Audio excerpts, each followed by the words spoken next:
கப்பல் ஒன்று தயாராக நிற்க நந்து அவள் கைப்பிடித்து அழைத்து கொண்டு சென்றான். கப்பல் உள்ளே நுழைந்ததும் நந்து கண்ணில் பட்ட அழகான பெண்களை துரத்தி சென்றான். ஆதிரா அவனை பற்றி அறிந்திருந்ததால் தனியாக ஓரிடம் சென்று அமர்ந்தான்.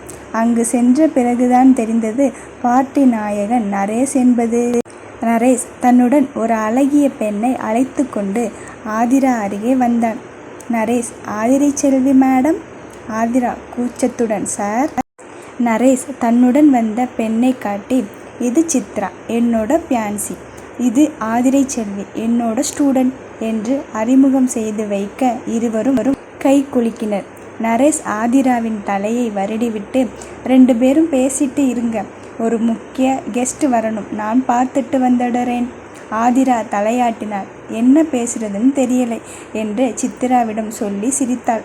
சித்ரா ரொம்ப அன்பாக, ஆதிரா படிப்பெல்லாம் எப்படி போகுது? ஆதிரா, நான் கொஞ்சம் மோசம்தான். சித்ரா, ஆனால் அடிதடியில் நம்பர் 1ன்னு கேள்விப்பட்டேன். ஆதிரா, சொல்லிட்டாரா? சித்ரா, உன்னை பற்றி அடிக்கடி சொல்லுவார். ஆதிரா, என்னை பற்றி மட்டுமா?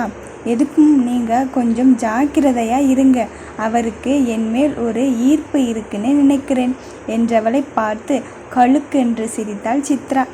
சித்ரா, அவர் மேல் எனக்கு நம்பிக்கை இருக்கு. தூரத்திலிருந்து நரேஷ் சித்ரா என்று அழைக்க ஆதிராவிடம் 1 நிமிடம் என்று சொல்லி நகர்ந்தாள்.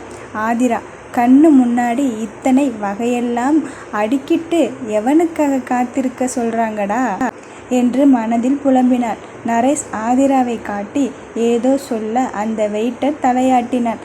அவளுக்கு ஒரு தட்டு நிறைய இனிப்பு கார வகைகள் வந்தது. ஆதிரா, பார்ட்டி ஆரம்பிச்சாச்சா? கெஸ்ட் ஒருத்தருக்காக காத்திருக்காங்க, நீங்கள் சாப்பிடுங்க மேடம். ஆதிரா வாங்கி கொண்டாள். எவன் வந்தா என்ன, நாம் நம்ம வேலையை பார்க்க வேண்டியது தான் என்று தன் கையில் இருக்கும் தின்பண்டங்களை சுவைக்க ஆரம்பித்தார். நந்து பெண்களை துரத்தி சென்றவன் 2 பெண்களிடம் கடலை போட்டு கொண்டிருந்தான். கூட்டத்தில் சலசலப்பு ஏற்பட அவள் கண் முன் ஆதி கையில் ஒரு பெண்ணை அழைத்து கொண்டு வந்தான். யார் அந்த பொண்ணு? 1 நிமிஷம், எங்கேயோ பார்த்திருக்கிறேன். மாலினி, கிஷோர் தங்கை. ஆதிரா மனதில், எங்கிருந்து எனக்குன்னு வரீங்க? இவனுக்கு போய் வீட்டில் ஒரு பொண்டாட்டி, அதுவும் 2 வருஷமா அவ முகத்தை கூட பார்த்ததில்லை. மாலினி கொஞ்சம் கூட வெட்கமே இல்லாமல் என்னோட புருஷன் கையை பிடித்து கொண்டு வருகிறார். ஐயோ, இதை பார்த்தால் எனக்கு வாந்தியாக வருதே. கிஷோர் ஆதிராவின் முதல் காதல். தன்னுடையது 15வது வயதில் தன்னை விட 4 வயது பெரியவனான கிஷோரிடம் இருவரும் 3 வருடங்கள் உருகி காதலித்து கிஷோர் ஆதிராவை விட்டு விலகினான். ஆதியின் தாலியை கேள்வி கேட்காமல் ஆதிரா தன்னுடைய கழுத்தில் வாங்கி கொண்டதற்கு இதுவும் ஒரு காரணம். ஆதியின் மனைவி என்று மனதில் கிஷோர் பற்றிய எண்ணங்கள் வராமல் தன்னை காத்து கொண்டாள். இன்று இருவரும் தனக்கு வேண்டாம் என்று முடிவெடுத்திருந்தாள். கப்பல் கெஸ்ட் எல்லோரும் வந்ததுக்கப்புறம் கடலுக்குள் நகர ஆரம்பித்தது. ஆதிரா சாப்பிடுவதில் கவனத்தை செலுத்தினாள். இன்று இருக்கும் கோபத்தில் சாதாரணமாக சாப்பிடுவதை விட 2 மடங்கு சாப்பிட முடிவெடுத்தாள். நரேஷ் ஆதியிடம் பேசிக்கொண்டே வந்து ஆதிரா முன் நின்றான். ஆதி, இது ஆதிரா. இது ஆதி, என்னோட ஃப்ரெண்ட். ஆதிரா மனதில், ரொம்ப தேவையா? நான் இங்கே தின்ன மட்டும்தான் வந்தேன் என்று கண்டு கொள்ளாமல் நின்றாள். ஆதி முறைத்தான். அவளை பார்த்தது கோபம் தலைக்கேறியது. உங்கள் ஸ்டூடெண்ட் நாகரிகம் இல்லாதவங்க போல இருக்கு. ஆதிரா, ஆமாம், நான் தான் தினமும் ஒரு துணையை சேர்த்து கொண்டு ஊர் உலகத்துக்கு முன்னாடி தலை தூக்கி சுத்துறேன். ஆதி, டேய், இந்த பொண்ணை இங்கிருந்து போக சொல்லு. ஆதிரா, ஏன்? இந்த உலகமே உங்கள் தொகுதியா? நான் எங்கிருந்தாலும் துரத்துவீங்களா? ஆதி, நரேஷ்.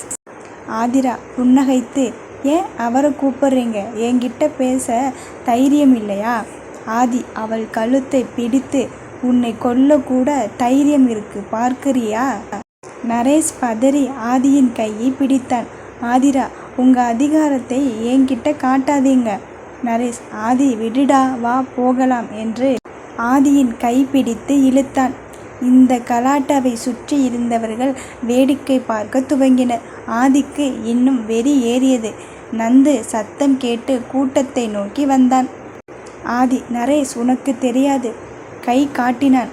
காட்ஸ், இவளை தூக்கி கடல்ல சுறாவுக்கு இரையா போடுங்க. நந்து அதிர்ந்து போனான். மச்சானை எப்படி இவன்கிட்டேந்து காப்பாத்துறது?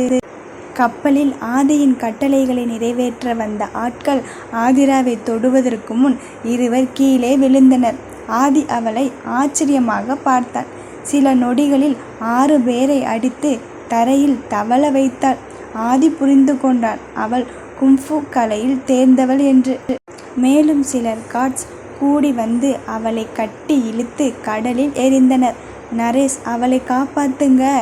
நந்து அவர்கள் பின்னாலே ஓடினார். ஒரு சிலர் வேகமாக ஆதிராவை காப்பாற்ற கடலில் குதிக்க நினைத்தவர்களிடம், அவளை யார் காப்பாத்தினாலும் எனக்கு எதிரி ஆவார். பிஸ்னஸில் யாரையும் சும்மா விட மாட்டேன் சொல்ல குதிக்க நினைத்தவர்கள் அப்படியே உறைந்து நின்றனர். நரேஷ் தானே குதித்தான். ஆனால் சில நிமிடங்களில் ஆதிரா மறுபடியும் நீந்தி கப்பலில் ஏறினாள். உடையை சரி செய்து கொண்டு கவனமாக கழுத்தில் இருந்த தாலியை மறைத்து கொண்டு கூட்டத்தில் முன்னேறி சென்றாள். அங்கிருந்தவர்கள் அதிர்ந்து நின்றனர். ஆதி இவளை பார்த்து, பரவாயில்லை, நீச்சலும் தெரியுமா? அடுத்து என்ன செய்வாள் என்று நினைத்து கொஞ்சம் ஆர்வமானான். ஆதி கர்வமாக நடுவில் நிற்க ஆதிரா ஓடி சென்று அவன் கழுத்தை கட்டிக்கொண்டு உதட்டில் முத்தமிட்டாள். ஆதி அவளை நகர்த்த முயல முடியாமல் இறுக்கி அணைத்தாள். ஆதிரா, முத்தம் கொடுத்தது தப்புன்னா கொடுப்பேன், இப்போ என்ன பண்ண போறேன்னு நானும் பார்க்கிறேன் என்று அவன் வாயில் சொன்னாள். ஆதி அவளை அணைத்து தூக்கி கொண்டு கப்பலில் இருந்த ஒரு அறையில் நுழைந்து கதவை சாத்தினான். ஆதி ஆதிராவை கட்டிலில் கிடத்தினான். என்ன, இதுதான் உன் தொழிலா? ஒரு நாளைக்கு எவ்வளவு? ஆதிரா, 1 கோடி. நரேஷ் கடலில் இருந்து நீந்தி கப்பலுக்கு ஏறினான். ஆதிரா எங்கே? ஆதி அந்த ரூமுக்கு தூக்கிட்டு போய் இருக்காரு என்று கேட்டதும் அதிர்ந்தான். நரேஷ் அந்த ரூம் நோக்கி ஓடினான். நரேஷ் அந்த அறையின் கதவை தட்டினான். ஆதி, அவளை ஒன்றும் செய்யாதே ஆதி. அறைக்குள் இருந்தவர்கள் கண்டுகொள்ளவே இல்லை. ஆதி புருவத்தை உயர்த்தி, 1 கோடி, அவ்வளவுக்கு உன்கிட்ட என்ன இருக்குன்னு பார்க்கணுமே என்று ஆதிரா மேல் பாய்ந்தான். அவளை முத்தமிட்டு அவள் கைகளை தன்னுடைய ஒரு கையால் அவள் தலைக்கு மேல் அழுத்தி பிடித்து மற்றொரு கையால் அவள் இடையை இறுக்கினான்.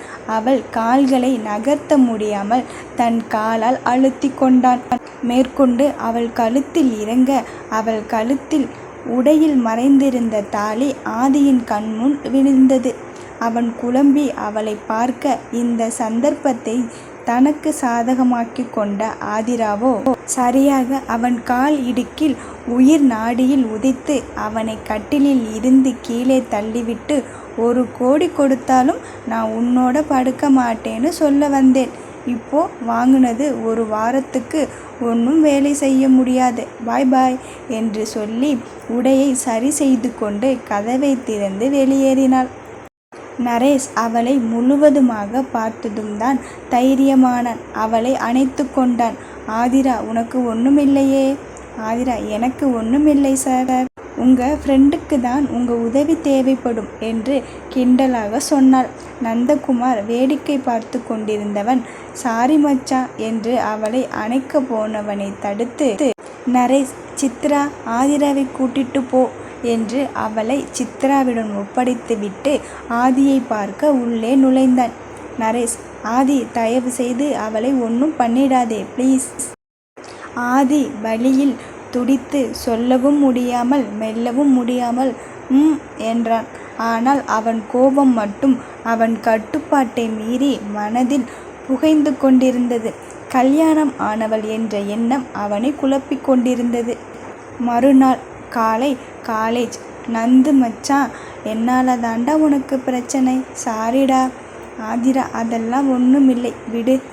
நந்து, நேற்று மட்டும் நிஜமாவே சுறா உன்னை கடிச்சிருந்தா? ஆதிரா, டேய், நான் தான் சொல்லறேன் இல்லை, சும்மா சும்மா. நந்து, அந்த ஆள் உன்மேல் வெறியோட இருக்கா மச்சான். ஆதிரா, விடுடா, ஒரு வாரம் நான் ஊருக்கு போகிறேன். அவனோட வெறி இந்த ஒரு வாரத்தில் என்ன ஆகுதுன்னு பார்க்கலாம். மீனு, எங்கே போகிற? ஆதிரா, சுதந்திரத்தை தேடி போராடி வாங்க. பிரேமா, என்ன ஆங்கிலேயரிடமா? ஆதிரா, எஸ் என்றாள்.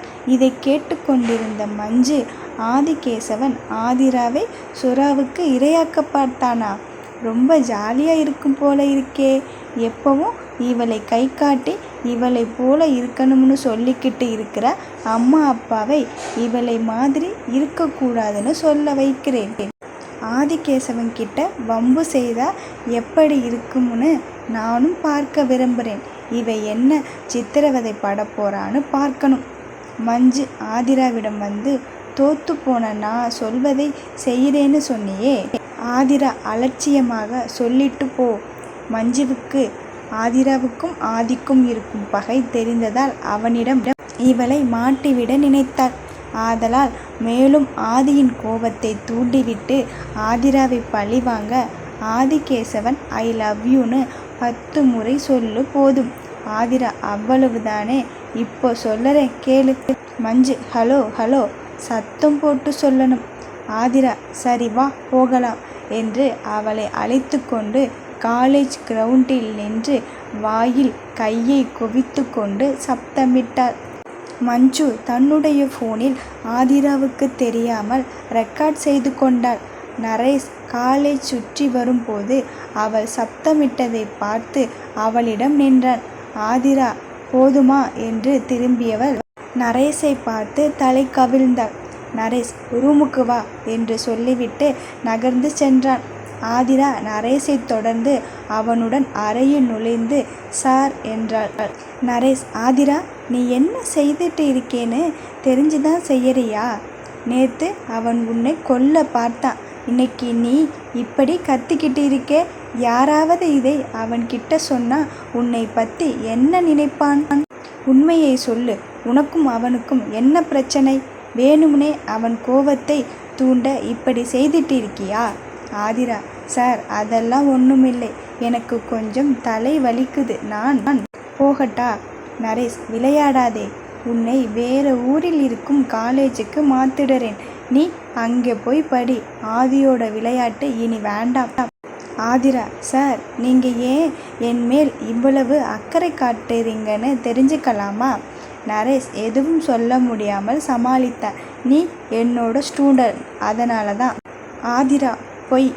நரேஷ், வேற எதுவும் பேச பிடிக்காமல் நீ போகலாம். அங்கு ஆதி வெளிநாட்டு வணிகர்களுடன் பேச்சுவார்த்தையில் இருக்கும்போது சில முக்கிய வீடியோ காட்டப்பட்டது. அதில் ஒரு வீடியோவில் ஆதிரா சத்தமாக ஆதி ஐ லவ் யூ என்று கத்திக்கொண்டிருந்தாள்.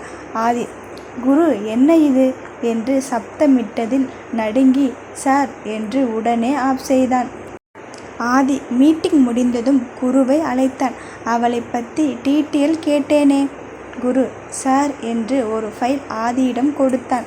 ஆதி அதை வாங்கி டேபிளில் வைத்துவிட்டு, குரு, உண்மையை சொல்லு, அந்த பொண்ணு உன்னோட மனைவியா? குரு நடுங்கி, சார், இல்லை சார். ஆதி, பொய் சொன்னா நான் பொறுப்பில்லை. நான் இப்போ ரொம்ப கோபத்தில் இருக்கேன். அவளை கொல்ல போகிறேன். கடைசியாக உனக்கு ஒரு வாய்ப்பு தரேன், சொல்லு. குரு, சார், அவங்க என்னோட மனைவி இல்லை. அப்படி இருந்தால் எப்படி சார் உங்களை போய் லவ் யூன்னு சொல்லுவாங்க? கொஞ்சம் கையில் இருக்கும் ஃபைலை பார்த்து யோசி மகனே. கோபத்தில் உனக்கு மூளை வேலை செய்யாதாயா? ஆதி, சந்தோஷம், நீ போ. குரு, சார், ஃபைல் பாருங்க சார்.